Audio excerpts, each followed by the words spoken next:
When I was growing up, I was always getting in trouble for drawing on the walls. I passed time during school years by drawing cartoons of myself, my friends, and my teachers.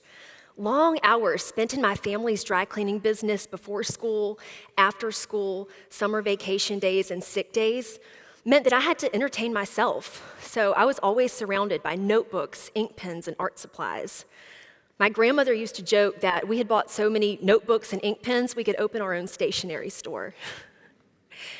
The same way that we don't have to tell our lungs to breathe or our hearts to beat, drawing for me was always involuntary, compulsive, and instinctive. When I went away to college, the little stick figures I used to create no longer seemed relevant. At some point along the journey into adulthood, drawing becomes a less common and somehow less socially acceptable way for people to express themselves. Self-consciousness, perfectionism, and the voice of comparison override what was once an instinctive and natural love for many of us. When I graduated from college, I took a job in the field of advocacy and inclusion for people with developmental disabilities, and a few things happened. For the first time, my eyes were opened to the life-defining segregation that so many people with disabilities experience. When someone is labeled with a disability early in life, their families are informed of all of their limitations, challenges, and deficits. They're quickly referred to disability service professionals and often spend much of the rest of their lives only being offered a limited menu of options instead of the full menu of life's choices that non-disabled people get to choose from. Also around that time, I met others in the field who for decades had been using hand-drawn graphic imagery to document meetings that would eventually help people with disabilities move out of institutions and into community. I saw visual images being used not for artistic purposes, but to make meaningful connections, improve process, and drive change. At this pivotal moment, the doodler that had been sleeping inside of me began to awaken, and I began to think differently about how to do my job as the advocacy coordinator. While recruiting and offering orientation and support to advocates, I gave myself the permission to draw again, and I let the power of image do the talking. I found that by using the simple element of contrast, I was better able to help advocates understand what people with disabilities are up against, and then preview possibility and enliven people's imaginations about what they might do to make a good difference.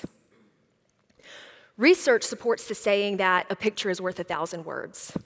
According to 3M Corporation, we process visuals 60,000 times faster than text. And in addition to the data that supports the power of image, visual communication has played an important role in human history. From prehistoric cave etchings to the culture of emojis that we live in today, images and symbols are one of the main ways that human beings connect with the world and each other.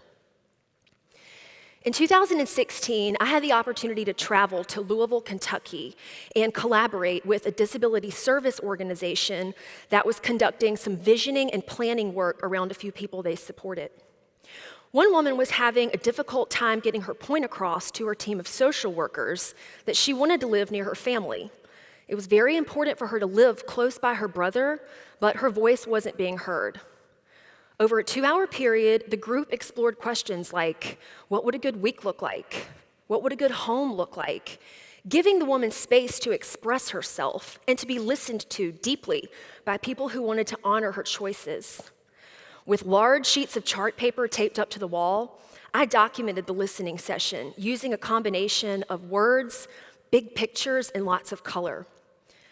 About 6 months later, I got a phone call.